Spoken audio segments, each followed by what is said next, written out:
上面给大家去介绍的是我们必配的一个配件驱动电源，接下来我们介绍的是另外一个配件开关这个开关也是比较重要的，在我们给客户去设计灯带的时候需要考虑我们的灯带的开跟灭的不然的话到现场灯带一直亮着要客户去关总闸就比较尴尬了那我们开关的一个类型是有2种的一种是无线开关，还有另外一种是圆形触摸开关无线开关里面的话，它是目前是有3个款式的我们来看一下，我们先来介绍这2款上市比较早的无线开关一个是触摸开关，另外一款是门控开关。这2个开关的灯带效果都是渐亮跟渐灭的搭配需求这个点是很重要的，大家必须要牢记需要跟智能电源一起搭配使用在上一趴智能电源的时候是强调过一次的这里有红色的字体去提醒我们的千万不要调错这2款不是智能电源它不能跟无线开关搭配使用的。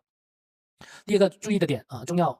它是通信距离是6米就像我们蓝牙耳机一样超过这个距离它就是连接不上的适用范围门控开关是适用在我们掩门柜内塔门柜内都可以，但是要去注意窄框玻璃门就不建议大家去使用这一个门控开关了触摸开关它是没什么限制的只要方便使用就 OK 了但是触摸开关它有一个模式，就是常触摸的情况下，它可以进入一个调亮度的模式，就可以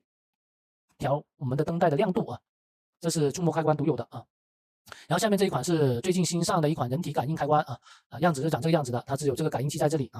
然后它的开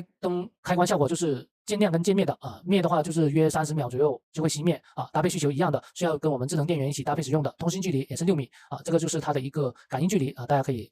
看一下了解一下就是它的一个安装位置在1到2米的话，它感应范围就是在3米左右注意事项第一个点再强调一遍，必须要跟智能电源搭配使用。第二个点，一个开关它是可以同时对接多个智能电源的，多个开关也可以同时对接一个智能电源但是要去注意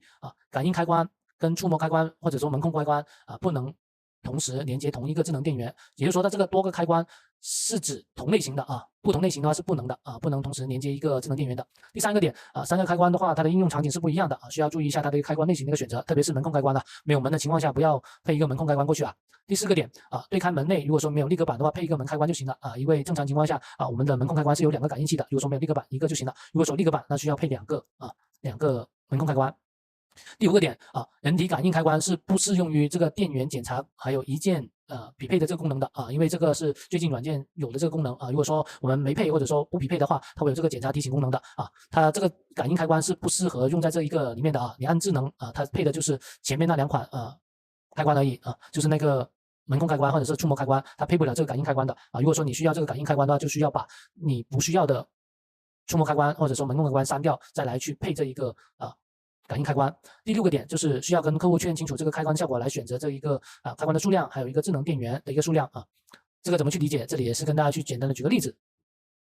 左图这个案例的话，一共是有6条灯6条灯2个对开门这里要配多少个门开关跟智能电源呢？大家去看一下，有 A、B、C、D 这个4个选项选什么？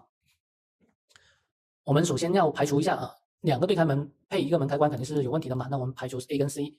那只剩下 B 跟 D， 那选什么呢？其实 B 跟 D 都可以但是取决于它的一个效果而已，区别就在它的一个效果，还有的话就是客户这个预算那我们来看一下它们2者的一个区别。那我们先说 B 的一个智能电源2个门开关它的一个灯带效果就是我一个门打开了我一个对开门打开了，右边的是在关闭的情况下我灯带6条灯都是亮的这是第一种情况。第二种情况就是我2个对开门都打开了就4扇门都打开了只要我右边这个门一关它左边就算它开的情况下，这个灯也会灭就是同亮同灭就是它一个控制器上面说的它是同步控制的然后第一的这个效果呢，2个智能电源2个开关呢，它的一个开灯效果就是打开哪个门哪个门的灯就亮那个不开的就不亮，独立控制这里的话就是区别就在这里开灯效果还有个预算的问题，就是多了一个电源的钱嘛，是吧 ？OK， 那我们接着往下这个就是关于我们一些无线开关的一些问题了就是之前我们设计师会来问的一些问题。第一个，无线开关能不能与感应灯带搭配第二个问题就是无线开关能不能装在我们背景墙上面我们先来看第一个不能也不是说不能，不建议因为这个感应效果会受开关的影响的。如果这个开关没开的情况下，我感应灯是不会有感应效果的，只有我这个开关开了这一个感应灯才有效果这里的话要去注意所以说不太建议没什么作用。然后第二个点就是无线开关能不能装在我们背景墙上面，这个是不能的因为我们这个系统柜的灯还有背景墙的灯是不一样的我们背景墙的灯带是没有接头的而我们柜体灯是有接头的所以说它们2个是不匹配的所以说不建议。但是我们背景墙是有专属的一个无线开关的只会在我们软件里面去设置就行。如果说那个背景墙它是没有这个参数的，那我们就备注下嘛，备注下我们的背景墙专属的这个无线开关的这个系统下面是我们另一种开关，圆形触摸开关啊，它的一个开关方式，短触摸的情况下是控制我们灯带的开跟关，长触摸的情况下就进入一个调光的模式，就是控制我们灯带的光亮的。线长1.9米，适用范围上面跟大家去介绍的那些灯带都可以去跟我们这一个圆形触摸开关搭配使用的只要它接头是一样的就 OK。安装方式板件会开一个 Phi-17的孔，然后我们的开关嵌在这个孔里面再去安装搭配需求。需要跟我们普通电源还有分线器去搭配使用的，我们的电源出来接上我们这一个圆形触摸开关，再来去接我们的分线器，再来去接我们的灯这样去使用。那下单方式目前只能是通过文字备注这样去下单的。注意事项就是用于我们常规柜子里面的时候我们安装开关这个板件的厚度需要大于18的